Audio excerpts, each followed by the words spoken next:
Oi, pessoal, tudo bom? Então, vamos começar nossa aula de comunicação aumentativa e alternativa, fazendo uma correlação, né, na escola, na família. Então, vou começar a compartilhar aqui a tela com vocês.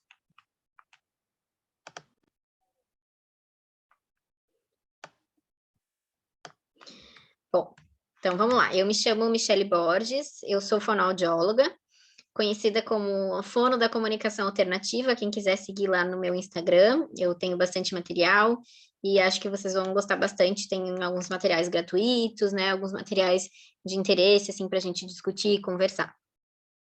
Então, essa aula vai ser para trazer, então, um pouco do que é a comunicação aumentativa e alternativa, mas focando principalmente na questão escolar e familiar, né? Mas para a gente falar sobre isso, a gente precisa primeiro entender o que é a comunicação alternativa. Bom, primeiro, rapidamente, vou explicar quem eu sou e por que eu vim falar desse assunto, né? Eu sou graduada, então, em fonoaudiologia na UFSC, aqui em Porto Alegre, há 10 anos. Eu sou membro, faço parte do membro da diretoria, sou tesoureira, então, da Sociedade de Comunicação Aumentativa e Alternativa no Brasil, e também sou membro da Sociedade Internacional. Eu sou sócia e fundadora da Capacitar, que é uma empresa de capacitação em comunicação alternativa, e sou fonoaudióloga na Assistiva Tecnologia e Educação. Sou especialista em fonoaudiologia neurofuncional, linguagem, disfagia pelo nosso Conselho Federal e especialista no transtorno do espectro autista. Meu público hoje de trabalho é 90% crianças dentro do transtorno do espectro autista. Não só crianças, eu falo crianças, mas o meu público também abrange adolescentes, né? Então, o que acontece? Essas crianças, esses adolescentes, já foram trabalhados com fono por anos, não conseguiram desenvolver a fala e aí eles chegam até mim. Então, meu público atualmente está ficando de mais adolescentes do que realmente crianças, né? Então, essa é a minha experiência. Bom, para falar de comunicação alternativa, a gente precisa falar de tecnologia assistiva. Então, a comunicação alternativa, ela está dentro de tecnologia assistiva. Então, a tecnologia assistiva foram classificadas em sub-áreas, né?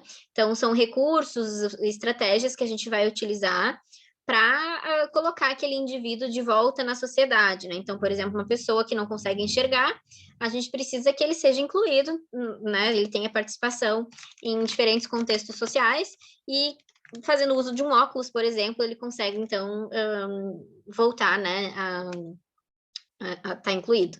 E aí, para isso, eu preciso ir num médico, por exemplo, nesse caso, para constatar se eu tenho realmente alguma dificuldade de visão, então eu uso um serviço, e aí esse médico me encaminha, então, para comprar um óculos, fazer um óculos personalizado, e aí eu preciso, né, desse recurso que é o óculos. Então, a gente tem diferentes áreas aqui da tecnologia assistiva, então eu posso ter uma dificuldade de comunicação e precisar de um recurso de comunicação alternativa, eu posso ter dificuldade para acessar o computador, por exemplo, eu tenho Parkinson e minha mão treme, eu não consigo teclar, então eu preciso de algum recurso para isso. Auxílios de vida diária, né, como simples ferramentas que vão nos dar a oportunidade de estar incluído naquelas rotinas do nosso dia a dia, né, de escovar o dente, então um adaptador para minha escova, uma colher adaptada para eu conseguir comer, né? Adequação postural, a gente sabe que para a gente aprender, para a gente, né, hoje vocês assistindo minha aula, eu imagino que vocês estejam sentados adequadamente, porque senão a gente não consegue prestar atenção se a gente está, então, jogada, tirada numa cama, vai ser diferente da nossa postura adequada. Então, a criança que vai aprender, que vai para a escola, ela precisa estar com uma adequação postural, e para isso a gente tem cadeiras especializadas, né, com o contorno das nossas costas, para nos deixar com uma adequação postural. Auxílio de mobilidade, então pode ser uma muleta, uma cadeira de rodas, órteses e próteses, né? Então, a pessoa perdeu o pé num acidente, pode colocar ali uma prótese, pode usar uma órtese na mão, para a mão não entrar em deformidade. Auxílio para cego ou baixa visão, até uma lupa é enquadrada como uma tecnologia assistiva, né? Então, o óculos também. Auxílio para surdo, o aparelho auditivo, né? Seria um recurso, e eu preciso ir num fonoaudiólogo para ele adaptar, então, para mim. Preciso passar no otorrino para ele fazer uma avaliação também. Sistema de controle de ambiente, hoje eu consigo controlar a casa, por exemplo, falando Alexa, apagar a luz, Alexa, ligar a TV, né? consigo fazer esse controle. E se eu não falo, eu consigo ter um controle na minha mão, onde eu comando a casa também. Projetos arquitetônicos para acessibilidade, isso é o que a gente mais tem visto hoje em dia, né? Mas ainda muito longe do que é o recomendado. As rampas, a acessibilidade, né? Nas estradas, nos parques, enfim. Adaptações em veículos, então pessoas que têm alguma deficiência motora conseguem fazer, por exemplo, uma pessoa que não tem o braço direito, né? Como é que ela vai passar a marcha? Então, ela tem uma adaptação do lado esquerdo que ela consiga fazer isso. Então, tudo isso se enquadra em tecnologia assistiva. E a comunicação alternativa, então, é o nosso foco de hoje, né? E ela é, então, uma sub-área. Então, a tecnologia assistiva é o todo e a comunicação alternativa é ali, né? Uma das áreas para a pessoa, então, que fica sem falar, né? A pessoa que fica sem se comunicar, ela fica completamente excluída da sociedade. A gente precisa achar uma ferramenta, achar um recurso e um serviço que vai auxiliar, porque não é simplesmente, eu não falo, então vão me dar um celular, pronto, né? Principalmente quando a gente fala do transtorno do espectro autista, a gente precisa ensinar essas crianças a utilizar isso, tá? Então, é um termo traduzido do inglês, Augmentative and Alternative Communication. Aqui no Rio Grande do Sul, a gente traduziu como aumentativo, mas em outros lugares do Brasil, vocês podem ouvir termos como suplementar ou ampliado, tá? Isso tudo é uma variação só na hora da tradução. Mas notem que é CAA, né? Comunicação aumentativa e alternativa. E isso tem um porquê, né? Então, aumentativo seria uma pessoa que fala algumas palavras, tem alguma dificuldade e precisa ampliar esse vocabulário. E alternativo é aquela pessoa que não fala e precisa de uma outra forma para conseguir se expressar, tá? Então, na comunicação alternativa, a gente resume, eu falo comunicação alternativa, mas é importante que vocês falem sempre o termo extenso quando vocês vão trabalhar com famílias, né? Ou vão dar alguma outra palestra, justamente porque às vezes o termo alternativo assusta. Então, eu uso bastante também com algumas famílias. Eu vou utilizar uma comunicação aumentativa com seu filho. Então, isso são ferramentas e estratégias que a gente vai utilizar, né, para resolver, então, esses desafios da comunicação. É muito frustrante a gente ficar sem se comunicar. Pensem como seria a vida de vocês hoje se vocês perdessem a fala, né? Então, realmente, a gente precisa dar acesso à comunicação, e é nosso papel, né, a dar esse direito para a pessoa. E aí eu lanço aqui para vocês, será que vocês sabem o que é comunicação e o que é fala? Qual seria a diferença entre eles? Comunicação, né, é o termo mais completo, né? A gente nasceu, a gente está se comunicando, seja por um comportamento nosso, por exemplo, um choro, um sorriso, né? E a fala é uma das formas que a gente tem de comunicar o que a gente está sentindo. Então, a comunicação é eu ter algo para contar, para expressar para outra pessoa. Então, vai ter um emissor e um receptor, né? O emissor vai estar lá falando, que é o nosso meio mais comum, né? E a outra pessoa, o receptor, vai estar recebendo aquela informação, vai estar escutando, e aí, então, vai estar processando, e aí vai ter essa interação. Então, às vezes um fala, outro escuta, e tem essa troca. Comunicação é troca, né? A fala é apenas a cereja do bolo, né? Os noivinhos ali em cima do bolo. É uma das formas que a gente tem para comunicar. Então, se o nosso indivíduo não fala, vamos achar outras formas dele conseguir transmitir essas mensagens, né? E aí, muitas crianças com um transtorno do espectro do autista, elas não falam, né? Seja por questões, podem estar associadas a questões de apraxia, né? Do planejamento motor para falar, porque a fala é algo muito complexo, a gente precisa executar cada som, né? Cada fonema para poder estar articulando, então, e estar expressando nossas ideias, tá? E nem todo mundo vai conseguir. E eu deixo para vocês também, né? O que é mais importante, a gente falar ou se comunicar? O que vocês acham? Eu acho, né, na minha visão, que é muito mais importante eu poder me comunicar. Ok, se eu não tenho a fala, eu vou achar uma outra ferramenta, né? Então, eu gosto bastante da gente fazer essa reflexão, né? Porque às vezes a gente se confunde, a gente fala, não, mas meu paciente, meu aluno, ele não se comunica.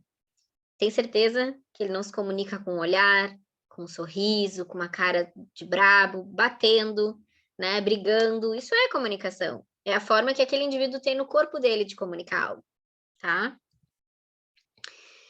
Sempre bom lembrar que comunicação é um direito. Então, todas as pessoas, né, elas têm o direito básico de afetar, por meio da comunicação, as condições da sua própria existência. Então, eu, Michele, tenho o direito de, onde eu for, se eu estiver impedida de me comunicar, eu preciso ter acesso a isso. Por exemplo, vou dar um exemplo bem prático para vocês.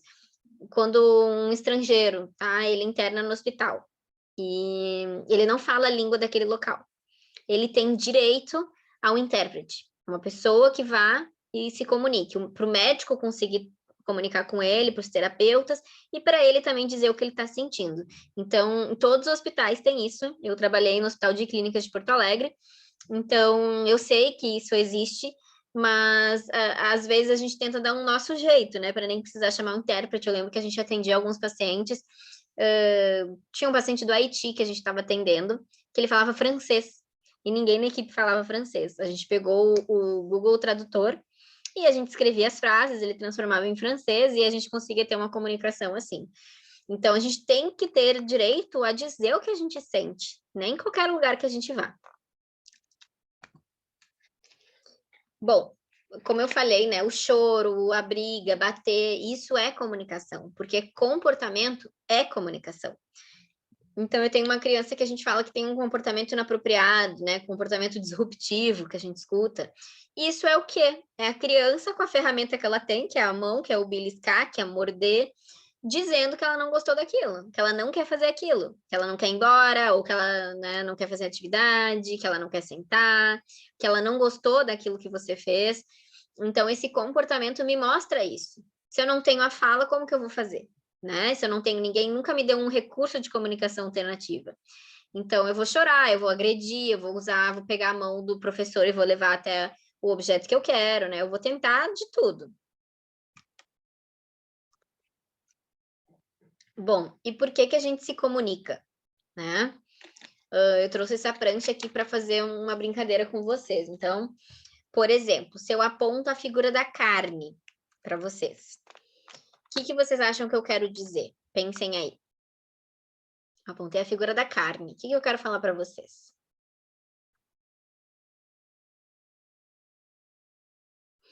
Que normalmente todo mundo responde, né?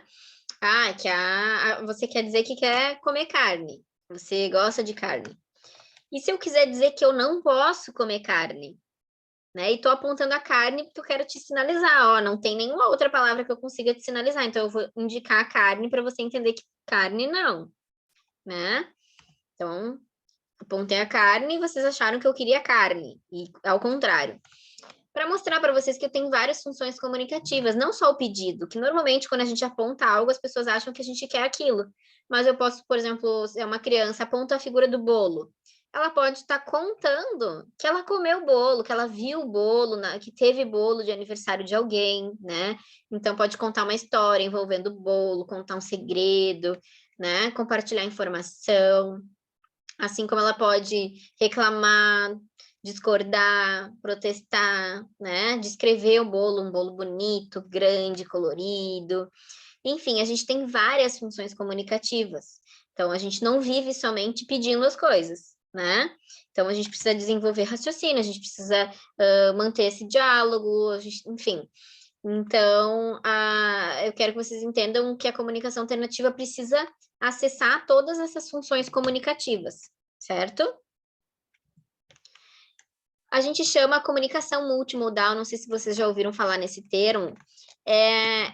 Na verdade, é um termo para dizer que a gente, enquanto se comunica, a gente usa mais de um tipo, mais de um modo de comunicação.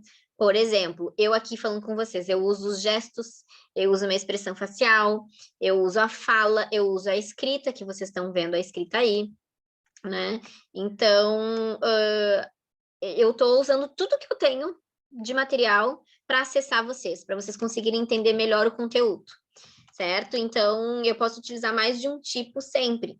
Então, uma criança que já tem alguns gestos que ela faz, ela não precisa deixar de fazer o gesto para usar um aplicativo, um celular. Ela vai usar tudo que ela tem, que nem a gente, tá? Então, tudo que o indivíduo pode fazer para se comunicar, né, para passar essa mensagem, a gente vai fazer. Eu gosto de dar uma breve retomada, assim, na aquisição de linguagem, para a gente poder entender como que a gente vai inserir a comunicação alternativa. Então, eu gosto de mostrar, assim, como é que a criança vai desenvolvendo a linguagem, né? A criança, ela nasce e ela começa a ter comportamentos pré-intencionais. O que significa isso? Ela começa a chorar, ela chora porque está desconfortável, mas ela não sabe o que está desconfortável. Ela está sentindo fome, ela está se sentindo incomodada de ficar naquela posição, e ela vai chorando e a gente vai tentando adivinhar o que ela quer. E aí ela começa a associar: se eu chorei e eu ganhei o colo da minha mãe, ou se eu chorei e ganhei o mamá, eu vou começar a fazer isso de propósito, porque eu quero mais isso. A criança começa a entender isso. E aí ela começa a usar o comportamento de uma forma intencional. Então, eu choro para ganhar aquilo. E depois ela vai desenvolvendo. Todas as crianças passam por esse desenvolvimento. E algumas crianças do transtorno do espectro autista, elas param em algum momento, né? Então, elas não desenvolveram tudo, estão com atraso nesse desenvolvimento da linguagem. Já a comunicação não convencional é aquele momento que a criança, ela parou de usar o comportamento, agora ela já entendeu que é uma troca, né? Ela começa a te pegar pela mão, porque ela quer alcançar num brinquedinho que está na estante, e as crianças passam rapidamente por essa fase, né? Mas algumas crianças autistas estão nesse nível, e porque pararam aqui. Depois a gente desenvolve uma comunicação convencional. Não convencional é só vocês pensarem assim, o que hoje não é aceitável, né? Eu tô com sede, eu vou pegar na mão de vocês para me levar até a geladeira, que eu tô com sede. Não, é eu poder indicar, eu posso apontar para a geladeira, fazer um sinal, um gesto, ó, tipo, quero beber água, né? Então, isso é uma comunicação convencional. A criança começa a usar esses gestos que têm significado. E aí, então, a gente começa a entrar em símbolos concretos, abstratos, né?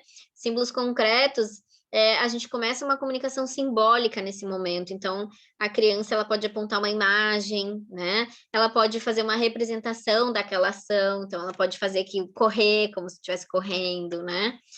Símbolos abstratos começa, então, a criança a falar as primeiras palavras,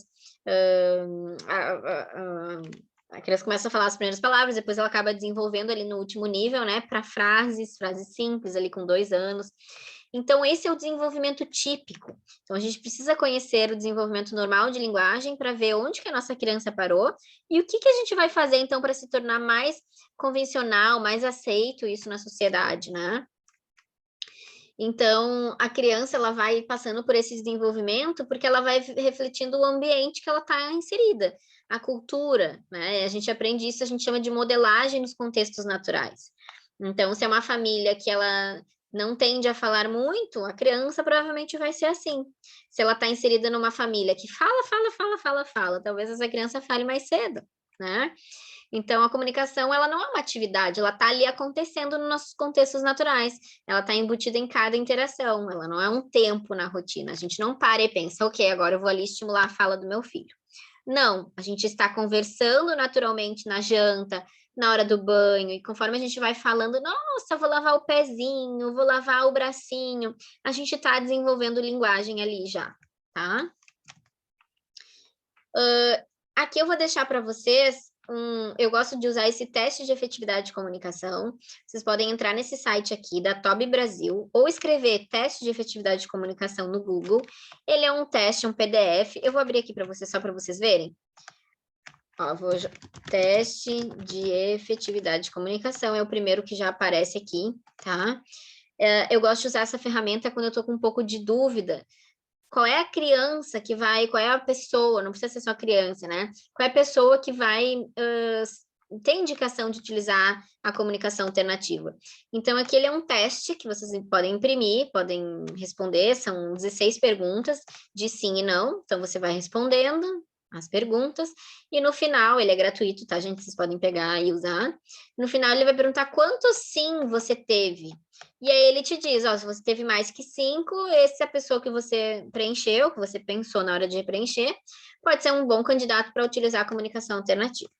Eu gosto bastante dessa ferramenta, se eu estou na dúvida, tá? Isso aqui já me responde bastante coisa, e eu acho que pode auxiliar vocês também, tá? Então, só pegar ali na internet. E a gente tem que pensar uma coisa, né? Se uma criança não aprende do jeito que a gente está ensinando, a gente tem que tentar ensinar ela de um jeito que ela vai aprender. Se eu estou ensinando a fala para ela, essa criança não está aprendendo, eu preciso achar uma outra forma dela se comunicar. Não posso ficar insistindo em algo que ela não está conseguindo aprender. Eu tenho que achar um jeito que ela aprenda. Então, para quem que é a comunicação alternativa?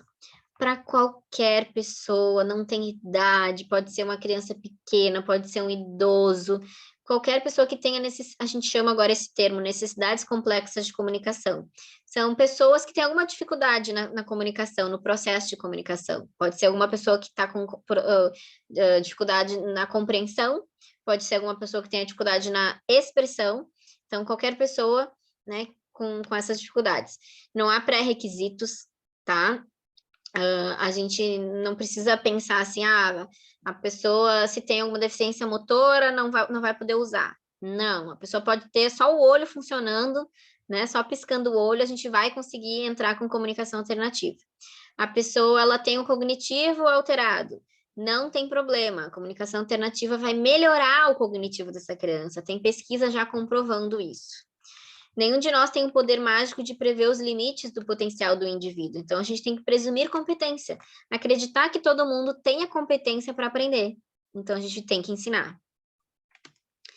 A comunicação ela é dividida aqui por 4 grandes blocos, que são símbolos, recursos, técnicas e métodos, né? Esses são os elementos básicos quando a gente fala de comunicação alternativa. Então, a gente vai percorrer cada um deles, para depois, então, estar entrando mais na questão escolar e familiar. A gente vai começar com os símbolos. Então, quando eu penso em utilizar algum recurso de comunicação alternativa, eu tenho que escolher um tipo de símbolo que eu vou usar.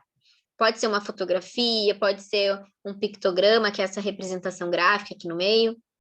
Pode ser a palavra escrita, se é uma pessoa alfabetizada, né? Ou pode ser um objeto concreto, eu posso utilizar objetos também para trabalhar com essa pessoa. E qual que eu vou escolher? Como eu faço essa escolha? Então, eu preciso entender o que são símbolos. Símbolos são algo que representa, né? Eu quero utilizar um tipo de símbolo para representar alguma coisa. Então, quando eu escrevo a palavra banana, eu estou tentando representar a banana pela minha escrita. E aí a gente tem símbolos concretos e abstratos. Concretos são aquilo que se parece, né? Então, por exemplo, eu tiro uma foto da banana. A foto é a banana, uma representação que saiu na fotografia, mas é igual à banana. E esse pictograma, essa representação gráfica, ela também é igual à banana. Vocês batem o olho, vocês sabem que isso é uma banana. Então, é um objeto concreto, um símbolo concreto, desculpa. Ele representa o que parece. Já a escrita da banana, ela é algo abstrato. Ela representa a banana, mas ela não se parece. A escrita não parece com aquilo, com a banana, né? A fala é algo abstrato também. Então, quando a gente vai escolher um meio de comunicação, a gente tem que um símbolo para comunicação alternativa, a gente tem que pensar se é uma pessoa alfabetizada, que se eu botar só a escrita vai entender. Se não for alfabetizada, eu preciso botar então um símbolo. Qual que é melhor, a fotografia ou o pictograma? E eu vou ensinar depois vocês a pegarem pictogramas gratuitos na internet, tá? Então, não se preocupem. Eu sempre prefiro procurar o pictograma na internet, por quê?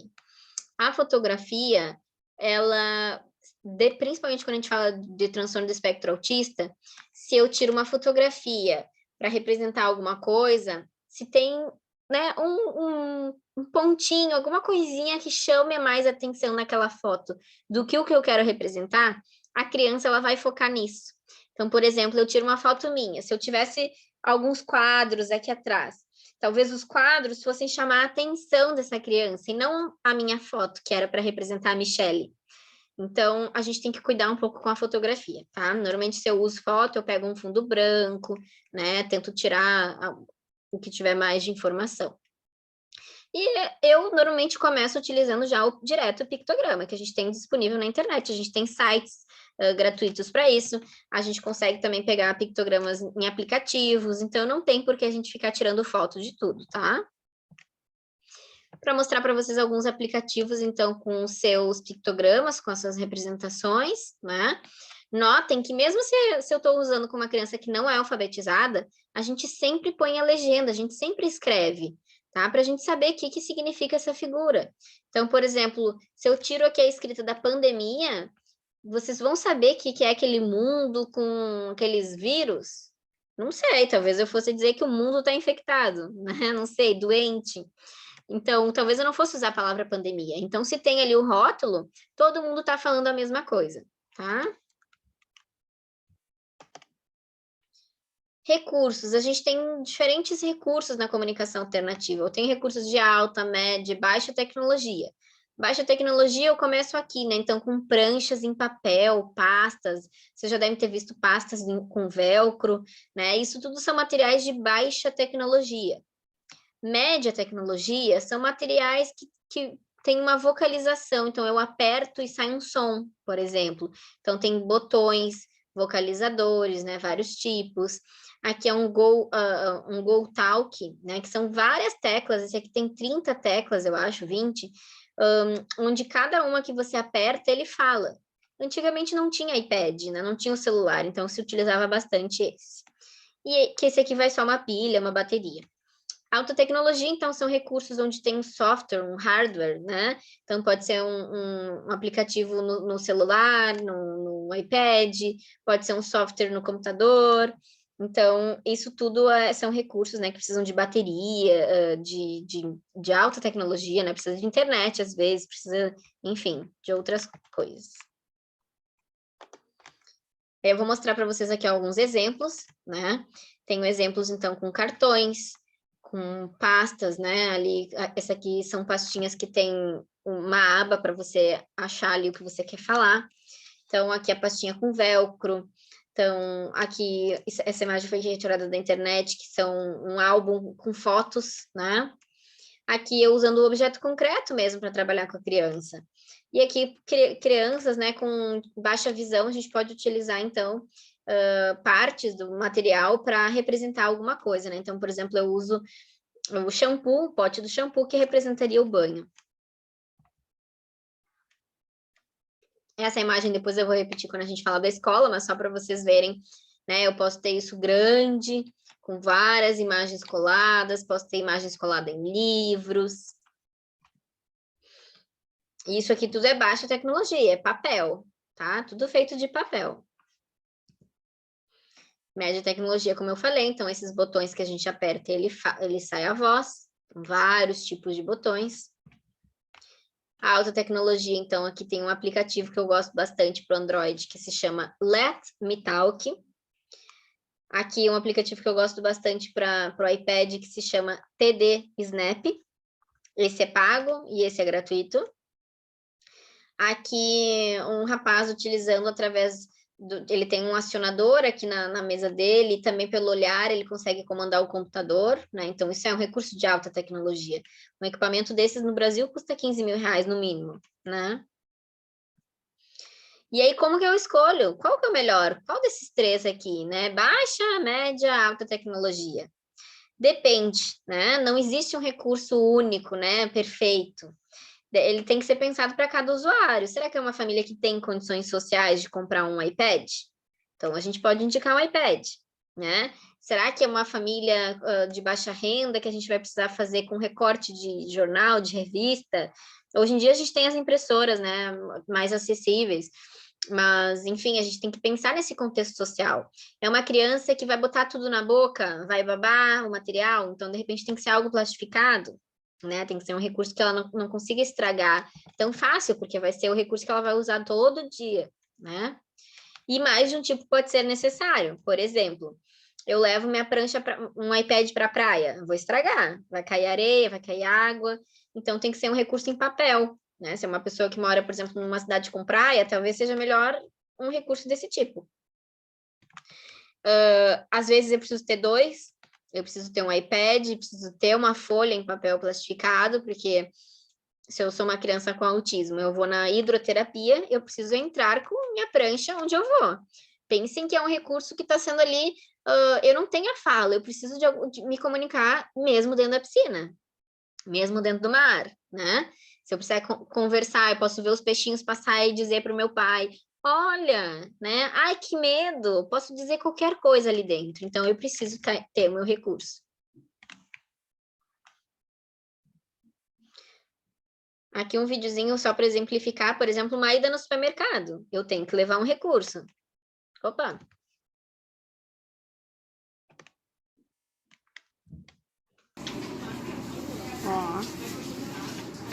Nós vamos pegar a banana,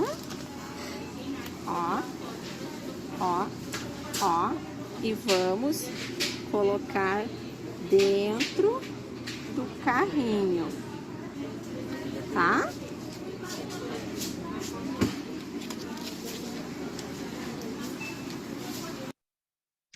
Certo? Então, quando eu vou no supermercado, eu também tenho que ter direito, né, de poder me comunicar. A gente tem várias técnicas, né, que é como eu vou acessar aquele material. Então, a gente vê muitos materiais hoje em dia nas mídias, aí, nas redes sociais, a gente quer usar. Só que tem que pensar em cada usuário. Será que eu tenho uma criança que tem uma deformidade na mão, ela vai conseguir usar um iPad? Ela vai conseguir fazer esse movimento? Talvez não. E aí, como que eu faço isso? Eu tenho que avaliar. E aí, normalmente, a avaliação dessas crianças que precisam usar comunicação alternativa tem que ser uma avaliação em conjunto, né? Com o terapeuta ocupacional, o fisioterapeuta, os pais, né? Os professores, todo mundo tem que estar envolvido nesse processo, porque é assim que a gente vai conseguir escolher da melhor forma o recurso, né? Eu trouxe aqui para vocês esse foco, né, do transtorno do espectro autista. É mais indicado a gente normalmente usar o acesso direto, porque não vai ser uma criança que vai ter alguma dificuldade motora, né? Então a gente pode estar usando ali nosso apontar. Acesso direto significa eu apontar diretamente o que eu quero dizer. Então, se eu quero mostrar, por exemplo, nessa foto, eu quero mostrar que eu estou desconfortável, eu vou apontar aquele símbolo. E aí você sabe o que eu quero falar. A gente tem várias metodologias também, tá? A que eu vou trazer para vocês é que hoje se tem mais pesquisa, que tem mais conhecimento, que traz mais benefícios, então, para as crianças, mas se ouve muito falar do PECS e do POD, né? São duas metodologias completamente diferentes, né? O PECS, ele acaba restringindo um pouco, limitando a comunicação das crianças, porque ele fica muito focado no pedido, eu quero, eu quero, eu quero, eu quero. O POD, ele já é um pouco mais difícil da gente acessar aqui no Brasil, né? Fora do Brasil, ele é uma metodologia tão incrível, mas ainda hoje tem algumas dificuldades. E o vocabulário essencial, então, é o que a gente tem visto, assim, com maior facilidade de todo mundo estar utilizando, da criança estar aprendendo, e é o que hoje eu vim trazer para vocês. O que é essa metodologia de vocabulário essencial? É a gente trabalhar a gente chama também de core words, né? É a gente trabalhar, então, com uma prancha, com uma pasta, composta com palavras que a gente mais vai utilizar na nossa comunicação durante o dia, né, no nosso dia a dia. É um vocabulário composto de pronomes, verbos, descritores, preposições. Lembra aquela pranchinha que eu coloquei que tinha carne, que eram só alimentos? Que função aquilo lá vai ter para nós, né? Pensem, eu só vou poder usar aquelas imagens quando eu for falar de comida, talvez na hora do almoço, da janta, do lanche, né? E agora, se eu colocar uma prancha igual essa daqui, deixa eu tirar aqui vou botar minha carinha mais para cima. Essa aqui tem eu, você, isso, ir, gosto, querer, não, mais, parar. Olha, eu consigo formar frases aqui. Eu quero isso. Você gosta? Ó, eu não quero, eu não gosto, eu quero mais. Você para, né? Então, assim, a gente consegue, olha, com poucas palavras eu consegui formar frases e diferentes funções comunicativas. Eu consegui negar, consegui pedir, eu consegui fazer um comentário, né? Então, assim, eu não fiquei só naquele eu quero, eu quero, eu quero, eu quero pizza, eu quero bolo, eu quero isso. Tá? Então, essa metodologia, ela tem algumas palavras listadas, que são as palavras essenciais, e é só vocês pensarem, né? Quais são as palavras que eu consigo utilizar em diferentes contextos sociais? Eu consigo usar essa pranchinha na escola, consigo usar essa pranchinha na terapia, onde eu for, eu vou viajar e eu vou levar essa pranchinha, certo? E a gente ensina isso por modelagem. O que é modelagem? Deixa eu ver se tem aqui. Ó, a gente vai ter aqui nos princípios básicos, tá? Eu tenho que ter alguns princípios para poder implementar a comunicação alternativa. Então, eu tenho que ser um bom parceiro, eu tenho que ter um ambiente positivo e eu tenho que modelar. Então, a gente vai falar de modelagem daqui a pouquinho. Deixa eu ver como é que tá nosso tempo aqui, peraí. Vamos lá. Bom, para ser um bom parceiro de comunicação, eu preciso aceitar, valorizar o que a criança está tentando me comunicar, né? Então, a criança, falou para mim, apertou um botão, né, que está escrito ali, comer. E a gente está trabalhando, eu perguntei para a criança, que bicho é esse? E a criança apontou comer. E aí eu tenho que valorizar isso, a criança está me comunicando que ela quer comer, mesmo que não seja o que eu perguntei. E às vezes vai estar bem diferente do contexto e eu tenho que validar isso. Ah, fulaninho, entendi. Se quer me dizer algo sobre comer, você está com fome, mas agora não é hora. Vamos voltar para a atividade e depois a gente faz um lanche. Sempre validar o que a criança quer nos dizer. Dá um tempo de resposta para esse indivíduo, né? Então, às vezes a gente faz uma pergunta e a pessoa está ali olhando onde que está o símbolo e a gente já está respondendo por ela. A gente tem que ter mais paciência quando a gente utiliza a comunicação alternativa. Observar movimentos corporais, a expressão facial. Então, a criança tá braba. Você tá vendo que ela vai bater, que ela vai morder o coleguinha. Você pode ali mostrar qual é o símbolo do estar brabo, do não gostei, para a criança então começar a se apropriar disso, ao invés de morder. Ensinar uma variedade de funções comunicativas, não ficar só no eu quero. Ensina para essa pessoa, então, como é que ela pode cumprimentar os coleguinhas, como que ela pode dizer se ela não gostou de alguma coisa.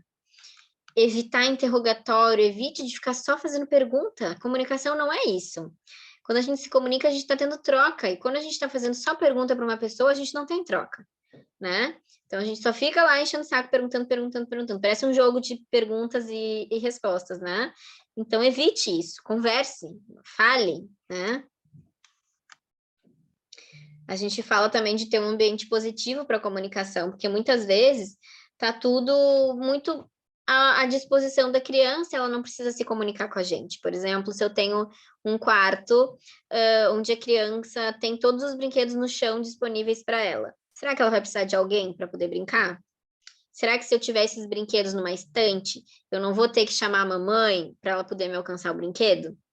Né? Então, a gente colocar esses brinquedos em caixas, em estantes, para que ocorra a comunicação. E quando essa criança vier nos puxar pela mão, a gente vai lá e mostra a figurinha.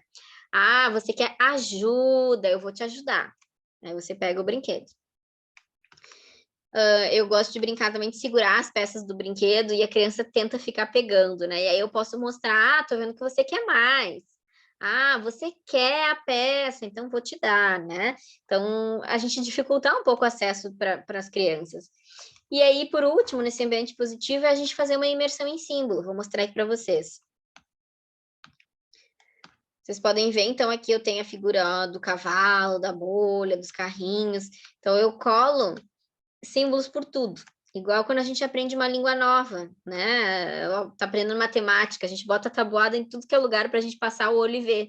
Na comunicação alternativa, a gente pode fazer a mesma coisa, identificando os cômodos da casa, botar na TV a figura da TV, botar na porta a figura da porta, do quarto. Dá para a gente fazendo isso na nossa casa.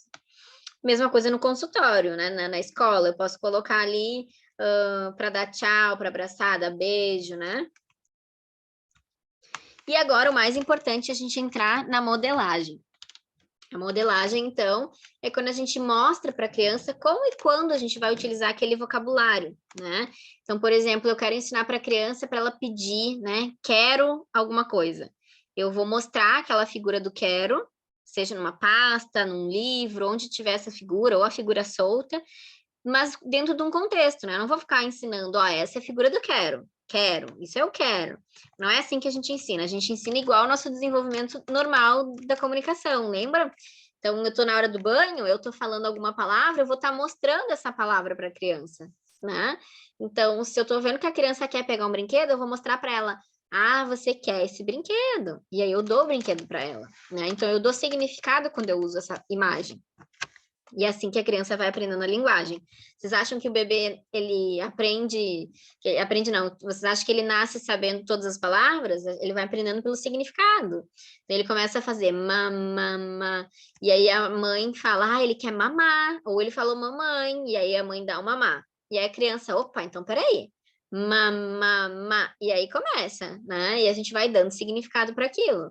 A mesma coisa se a criança começar no tablet e ficar apertando qualquer coisa, qualquer desenho, a gente vai dando significado daquilo. Ah, você está apontando isso, então você quer isso, né? A gente usar a nossa voz e a voz do dispositivo quando falar essa palavra é bem importante. Então, isso se chama modelagem. Vou mostrar aqui um videozinho, então, para vocês que explica um pouquinho melhor.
Using Powtoon.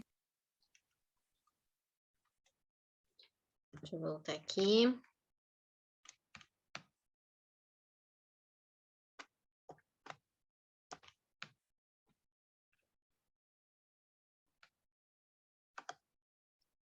Deixa eu só voltar que ele ficou grande. Opa!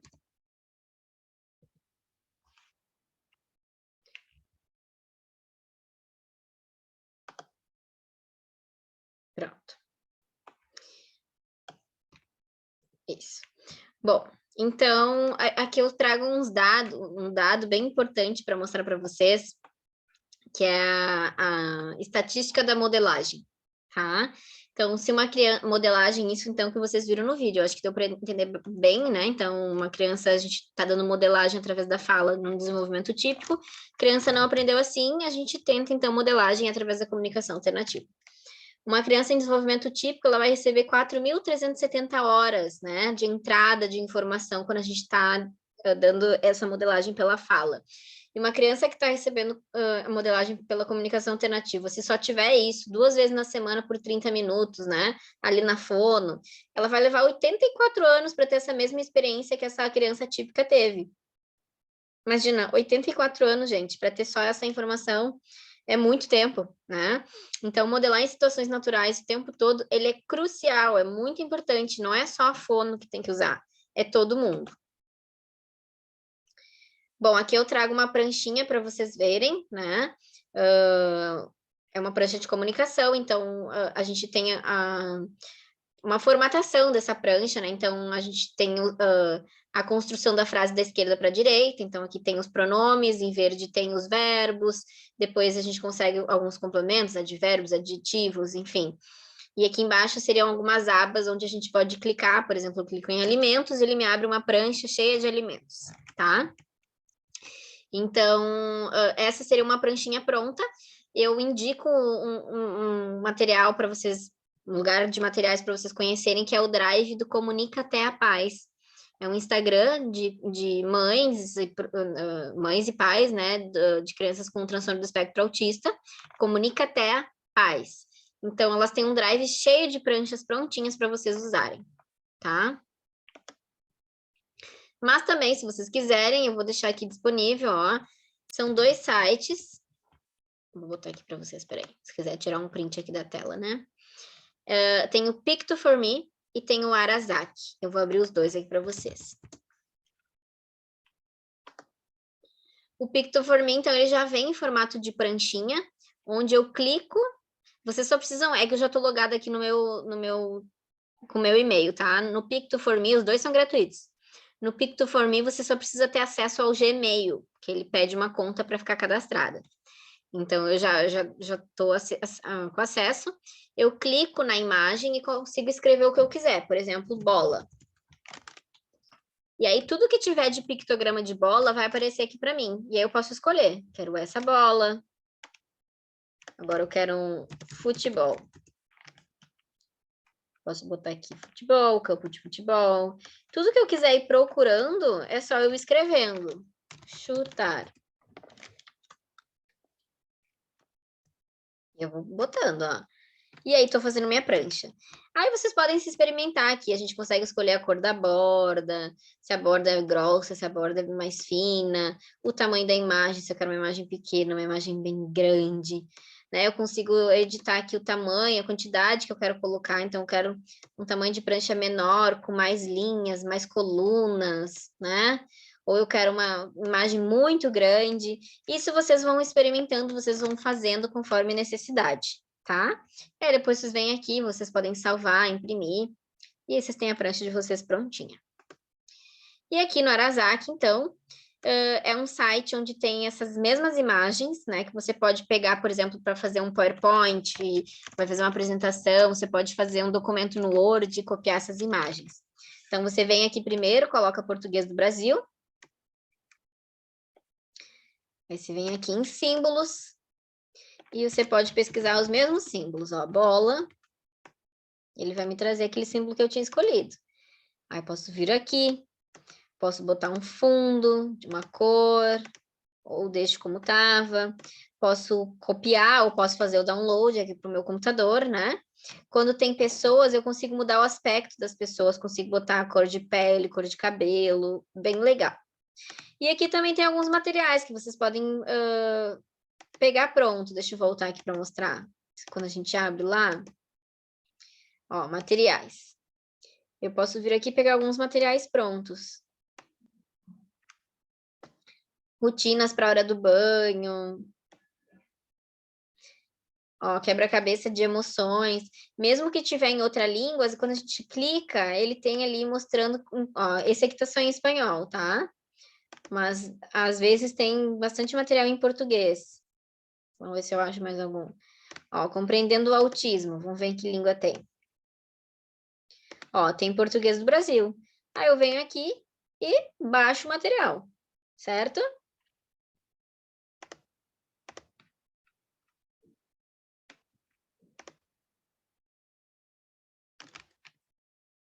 Opa.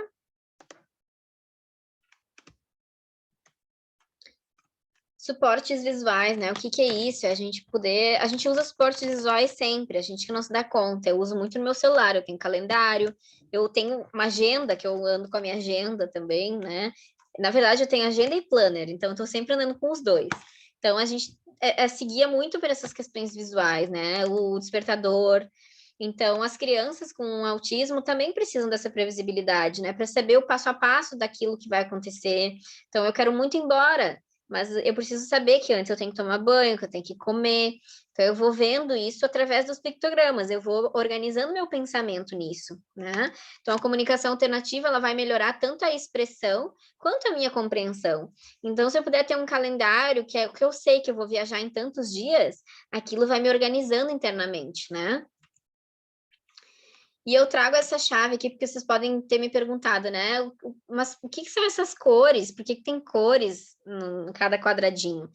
É uma chave, né? Foi criado uma chave de Fitzgerald, né? O Fitzgerald, então, propôs essas cores para essas, né? Para pronomes amarelo, verbos, verde, e para padronizar, para a gente se localizar mais fácil, porque às vezes a gente tem tantos símbolos numa página que a gente precisa parar e verificar ali onde que está.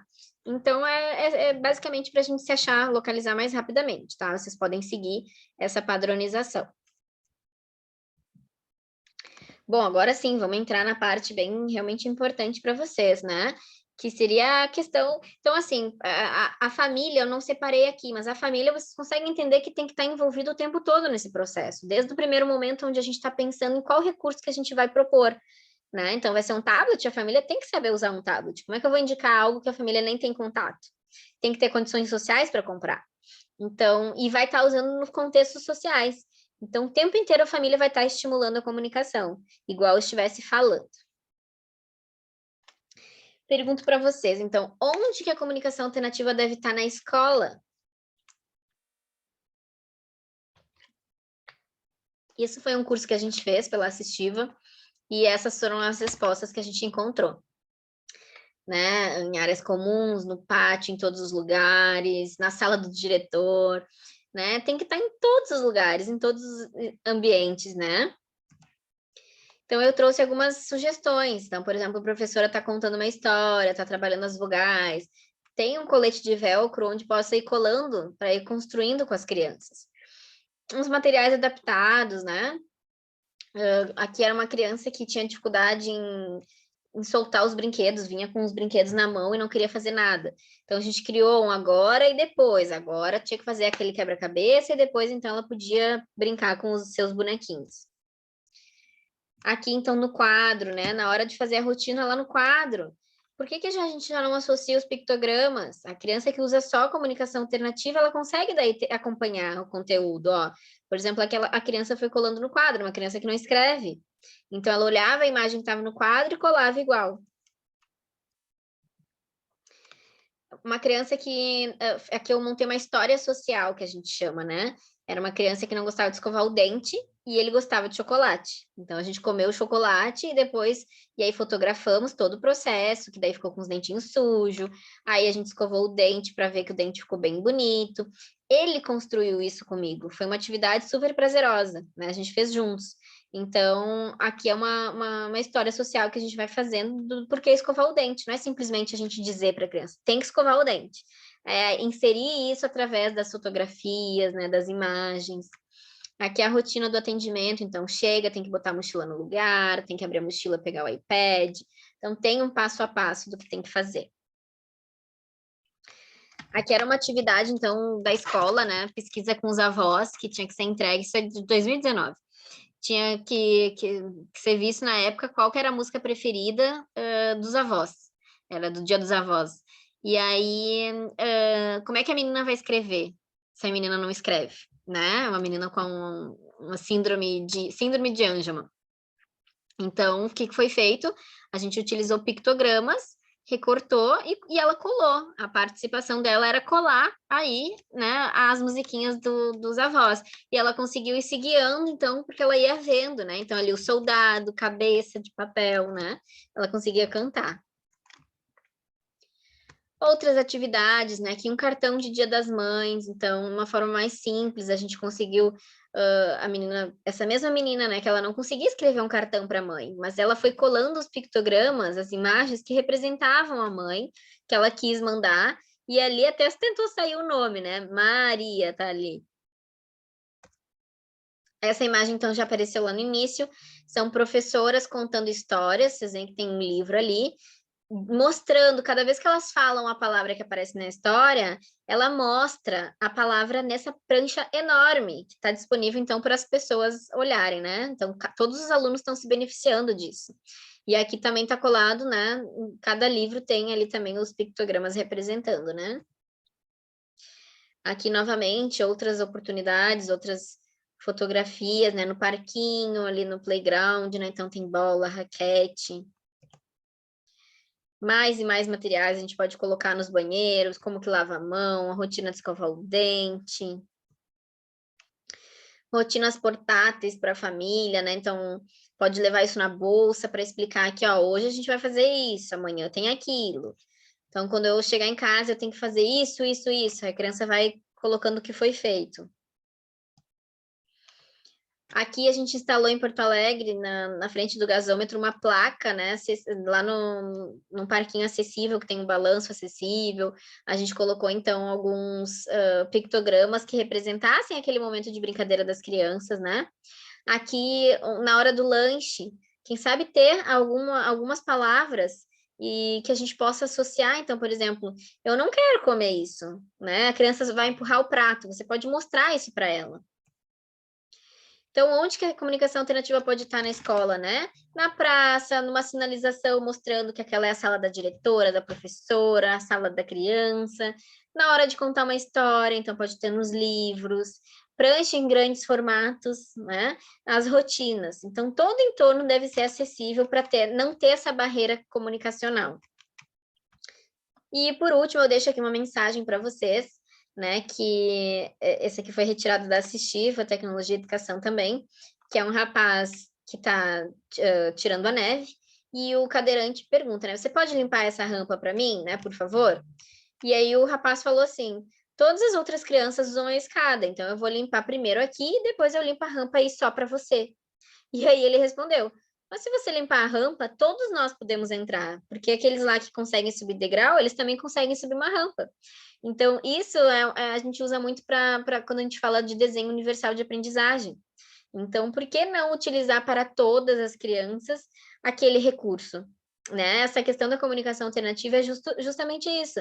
Vai fazer mal para alguém utilizar uma imagem, um pictograma? Não vai, né? Isso vai estar melhorando a compreensão. Se eu der uma atividade, então, onde as crianças precisam uma prova, precisam me responder algumas coisas, se eu colocar os pictogramas, talvez facilite ainda mais para essa criança entender, né? Então, quando eu falo de comunicação alternativa, eu gosto de usar essa imagem que, para mim, é muito importante, assim, né? Me faz entender muito melhor o que seria esse desenho universal e por que a comunicação alternativa entraria. Bom, tentei dar bem rápido, que eu sei que o nosso tempo é curto, mas espero que vocês tenham aproveitado, né? Então, esse era o conteúdo que eu tinha para passar para vocês.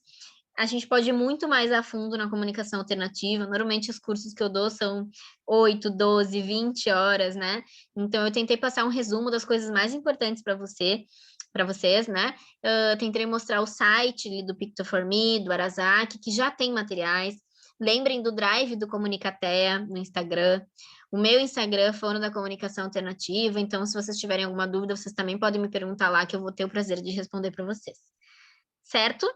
Então, eu acho que é isso, pessoal. Qualquer coisa aí, vocês me mandem mensagem. Tchau, tchau. Espero terem aproveitado.